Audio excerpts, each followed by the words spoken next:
Bonjour à tous, c'est Cédric. Aujourd'hui, analyse vocale de Lara Fabian. Vous expliquer un petit peu quelle est sa technique vocale dans cette chanson. Et par la même occasion, ça va peut-être pouvoir vous aider, vous, les chanteurs, à choper quelques informations pour pouvoir ensuite vous en servir dans vos propres chansons. Alors, si ce genre d'analyse vous plaît, je vous invite à vous abonner à ma chaîne, juste ici. Alors, vous êtes prêts? 1, 2, 3, c'est parti!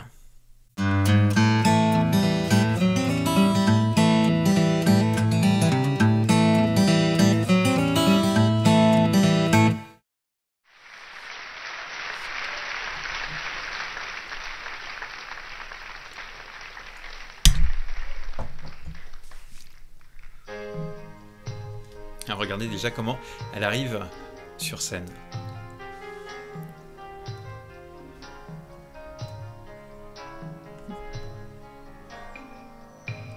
Alors ce qu'on peut noter dès le début de cette vidéo, c'est la détermination qu'elle a quand elle arrive sur scène. Elle arrive, c'est tout droit, je regarde à gauche, je regarde à droite. Je n'ai pas encore commencé à chanter que déjà je dis attention, je suis là, écoutez-moi, j'ai quelque chose à vous dire. Et ça, c'est super intéressant. Tout est fini entre nous. J'ai plus la force du tout d'y croire et d'espérer. Très joli, plein de charme. Tout, à présent je te dis tout se vide entre nous, tout de tes mains désabusées. Alors je stoppe là parce que là aussi il y a quelque chose d'intéressant. Elle utilise une voix soufflée. Une voix soufflée, c'est intéressant de l'utiliser des fois dans les débuts de chansons pour apporter, déjà pour poser les choses, pour apporter aussi beaucoup de charme à son interprétation. Et malheureusement, c'est quelque chose des fois qui est un petit peu éliminé dans les techniques de chant. On veut apporter beaucoup plus de brillance, beaucoup moins de souffle, en disant des fois que le souffle n'est pas quelque chose de correct. Eh bien moi je trouve que le souffle dans une voix, ça apporte beaucoup de charme. Alors surtout si on vous dit au quotidien, non, il ne faut pas qu'il y ait de souffle, il faut que ça soit brillant et direct, c'est pas toujours le cas. Si votre personnalité c'est d'apporter du souffle dans votre voix à certains moments de la chanson, eh bien faites-le. Autre chose que l'on peut noter, et ça je vais revenir un petit peu en arrière pour ça, c'est qu'elle a cette facilité de passer d'une voix un peu soufflée et faire descendre légèrement son larynx pour lui donner un petit peu plus une voix timbrée. J'ai plus la force du tout d'y croire et d'espérer. Espérer.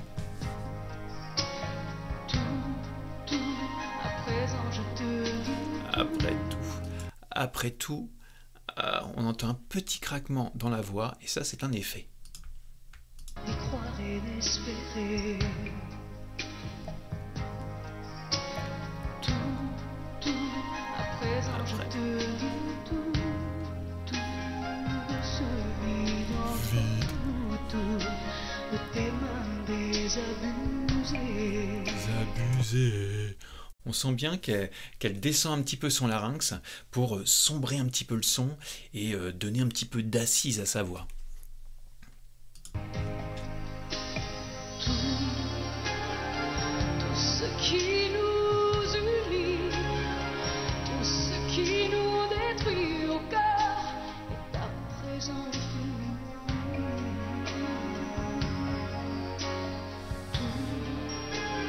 Très belle voix. Ces instants indécis s'écrivent passé aujourd'hui. Vous avez vu? C'est fini.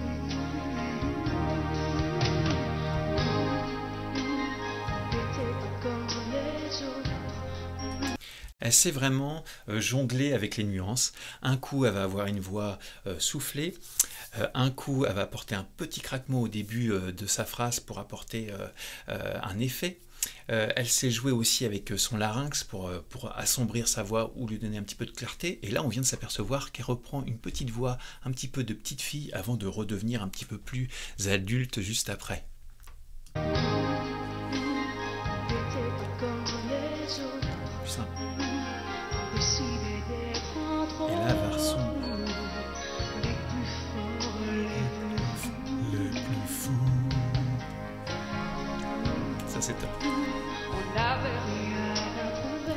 n'avait rien. Là, on sent bien aussi qu'elle commence à apporter petit à petit sa voix moyenne, donc avec des brillances, les harmoniques qui commencent à arriver, et là pour ça, on voit bien que par rapport au début, où elle avait une voix et une bouche un petit peu plus comme ça, un certain sourire commence à venir. Et ça, dans certaines de mes vidéos, j'en parle, la brillance, le sourire est très important pour faire dégager certaines harmoniques de votre voix moyenne.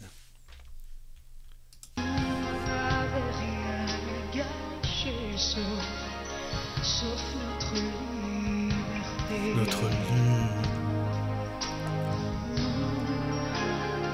On n'a rien vu passer. Là aussi, au début de sa phrase, on entend un petit craquement. Regardez, écoutez ça.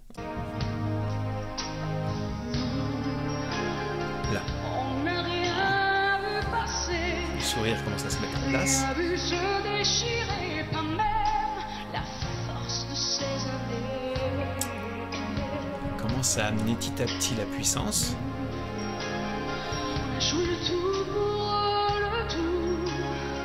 On s'est dit, on s'en fout, on a l'univers, rien que nous. Rien, c'est pas rien, c'est rien.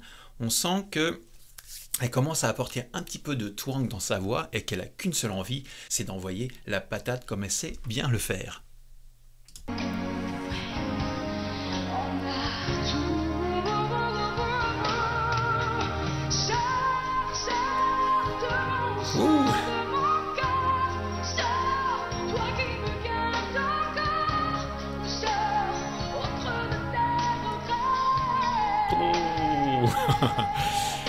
Alors, vous avez vu ça, c'est génial, je trouve qu'elle a une puissance incroyable. Et cette puissance-là, elle est due à quoi? Elle est due à l'ouverture de sa bouche. Hein. Vous pouvez vous apercevoir qu'elle a une bouche très grande ouverte. Donc au niveau de la caisse de résonance, c'est assez impressionnant. Et c'est la reine de la projection vocale. Parce que là, pour le coup, contrairement au début où elle avait une voix un petit peu douce, la voix qui tombe un petit peu, ou alors un petit peu plus soufflée, là pour le coup, ça envoie. Elle cherche à toucher la personne du fond de la salle. Et justement, elle joue avec cette voix d'appel, cette projection vocale. Je remets un petit peu en arrière, écoutez bien. On s'est dit, on s'en fout, on a l'univers, Rien, comme je disais, rien. Toi. on a tout. Regardez. Là, on le voit bien. Bouche énormément ouverte. On peut voir qu'elle sourit quand même, parce qu'on voit les parties du haut. Donc ça, c'est bien pour faire ressortir les harmoniques. Et sa langue totalement plate, légèrement creusée, qui montre bien qu'elle essaye de faire le maximum de place dans sa bouche pour projeter sa voix.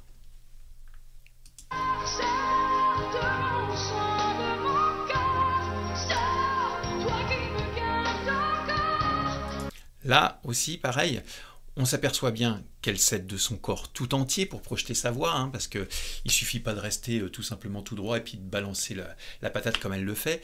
Tout le corps est en action pour pouvoir aider à la projection. Donc ses mains, ses jambes, l'appui sur ses genoux, où il y a une certaine flexion pour pouvoir projeter le plus loin possible.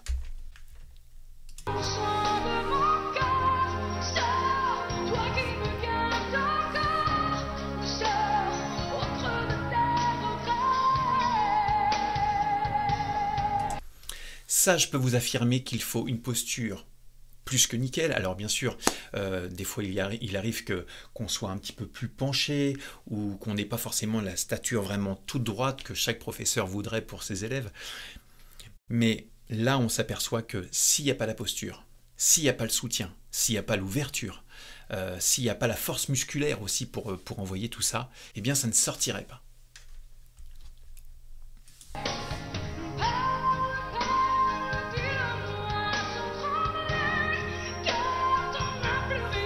Sans trembler, là, il y avait quelque chose de très intéressant. Elle déchire tout. Moi, je trouve... Alors, j'ai pris justement cette vidéo qui est un petit peu ancienne, hein, parce que c'était les Victoires 1998. D'ailleurs, je crois que c'est là que j'ai connu Lara Fabian. J'ai une grosse préférence pour sa manière de chanter qu'elle avait à cette époque-là, qu'aujourd'hui, et ça c'est juste une histoire de goût, là je trouvais qu'elle apportait vraiment beaucoup. Aujourd'hui, elle a une technique beaucoup plus pointue, plus poussée, mais quelque part, enfin ça ne tient qu'à moi et ce n'est que mon avis, et je veux surtout pas des problèmes avec les différents fans, hein, c'est qu'en termes d'émotion, elle me touche un petit peu moins. Mais bon, malgré tout, je respecte l'artiste.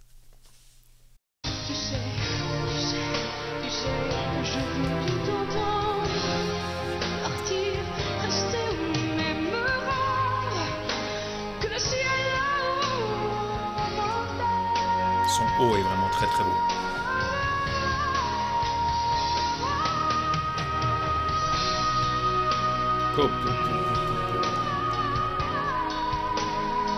Regardez la posture, très intéressant.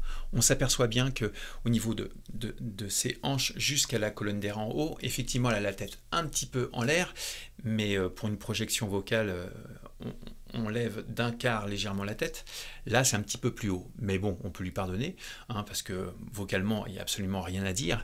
Et ce qui est intéressant, c'est que justement, pour le soutien, on voit bien qu'elle est en appui sur ses genoux et qu'elle descend. Donc, elle a retenu, je pense, l'image que son professeur de chant lui a peut-être inculquée, c'est-à-dire que quand on cherche à projeter loin ou à aller chercher les notes bien là-haut, et ben notre corps, qu'est-ce qu'il fait? Et ben lui, il descend comme un ascenseur pour essayer de faire un contrebalancier par rapport à la voix. Regardez. Regardez bien la position de son corps. Ah, très ouvert.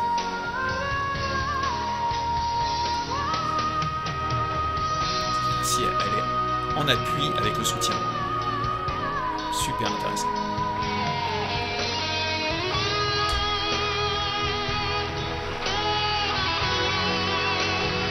Là aussi, là, elle sait qu'elle a gagné.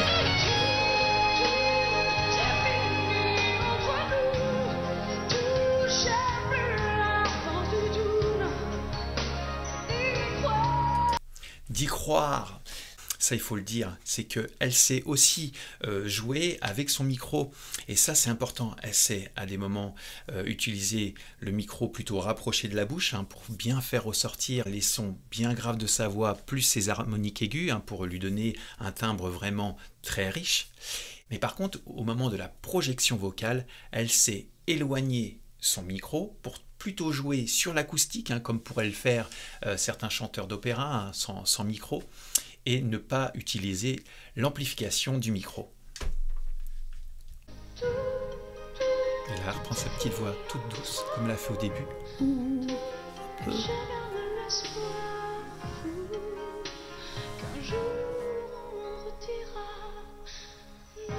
Petit tremblement dans sa voix, on sent bien qu'elle a vraiment tout donné.